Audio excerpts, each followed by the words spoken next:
All right, we're talking Central Arkansas baseball with head coach Alan Gum, pitching coach Nick Harlan, and Gavin Stone, a junior from Lake City, Arkansas. Is that right, Gavin? Yes, sir. Remind me, I got to ask you a question about Lake City a little bit later. So there's your tease. Okay. Coach, again, one of those spring sports where everything got shut down and we were already into action. How did the word get to you about what was happening?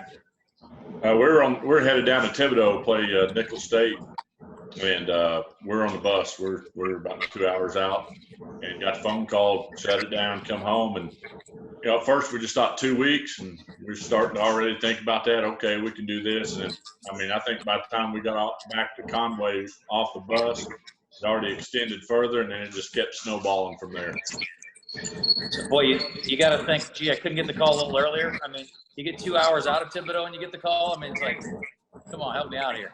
Yeah, it's kind of a long ride back, and yeah, that's a long road trip for sure. If we're not playing any baseball in between, and we were joking about a different Southland Conference city with another coach earlier. I said, I've never wanted to go to Beaumont so bad, and same thing with Thibodeau. It's like some of these places that are you kind of dread the road trip. It's like, man, what wouldn't you give to go, go on the road again and play a game? Oh, 100%. Some of those trips are tough, but right now, I'd be more than happy to go there plus a little further if we got to play some baseball. No doubt. So what was the conversation like with the team? I guess they all kind of found out when you all got pulled off the road. How'd you tell them that it was permanent? Well, things kept progressing. So we was trying to get as much information as we could. I can't remember exactly how many, 2 or 3 days after, and brought everybody into the, the fair center and, just told them the season was over and to be in touch, and hopefully, it's pretty tough. I mean, it was kind of a progressive revelation on everything. So guys were kind of getting more information. Of course, the way Twitter is and everything like that, information was going out fast. Our players, they were getting as quick as we were, if not faster at times. And it was tough. It was a tough conversation, that's for sure. And it's still, it's tough to see the season get shut down like it was.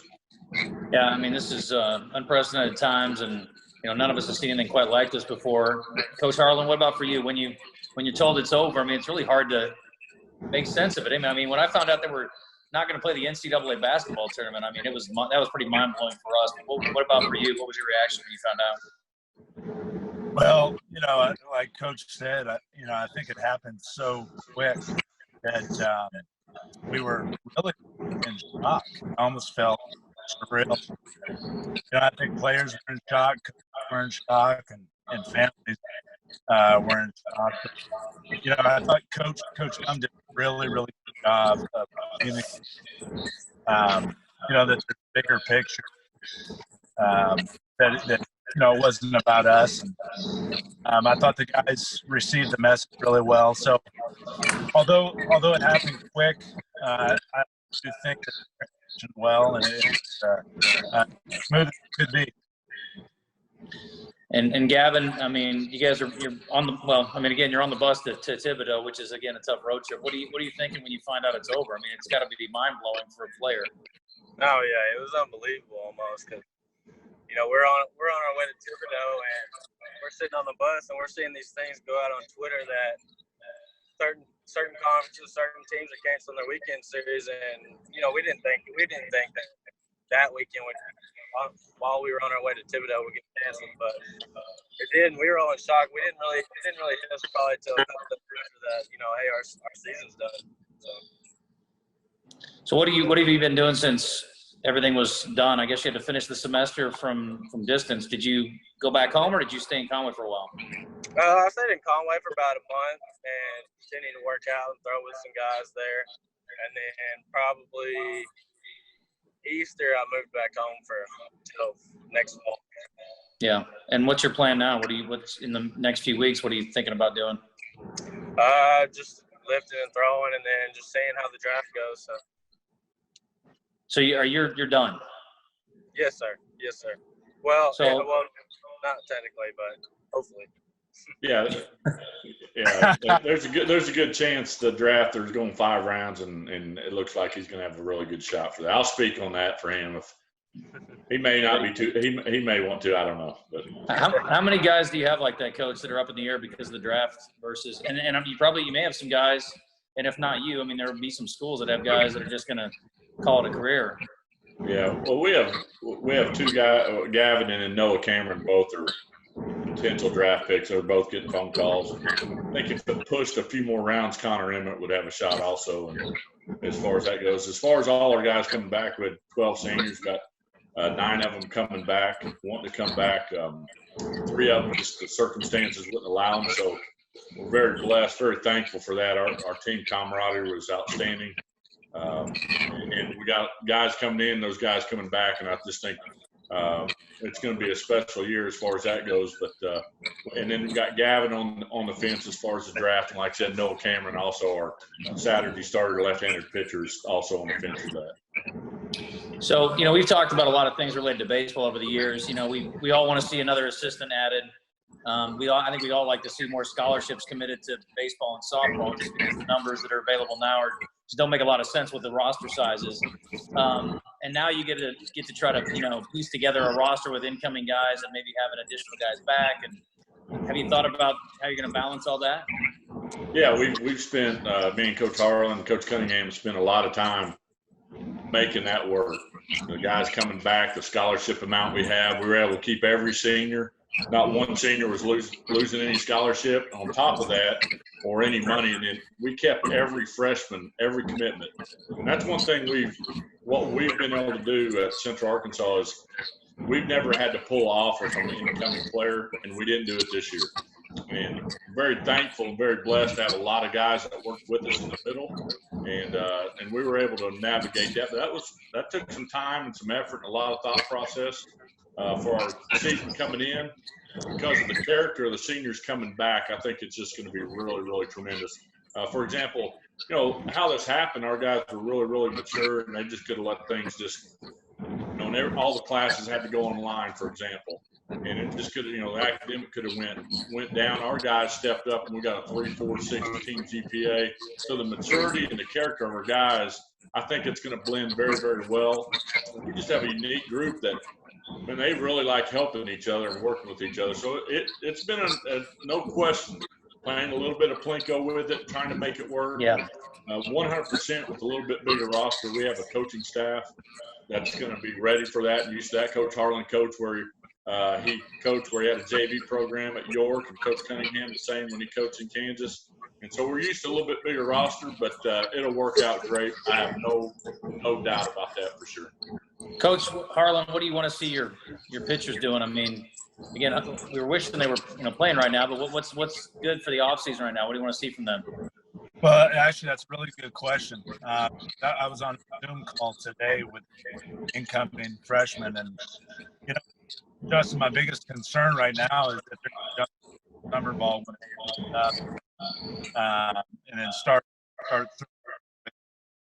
great intensity right away. And there's concern that somebody will get injured doing that. So we just, I want to communicate to them is they need to make sure that they're healthy, their arms are in shape. They've been training that first start in summer ball. I'd take that experience away from them if they have an opportunity to play, because you never know if you're going to be able to play again.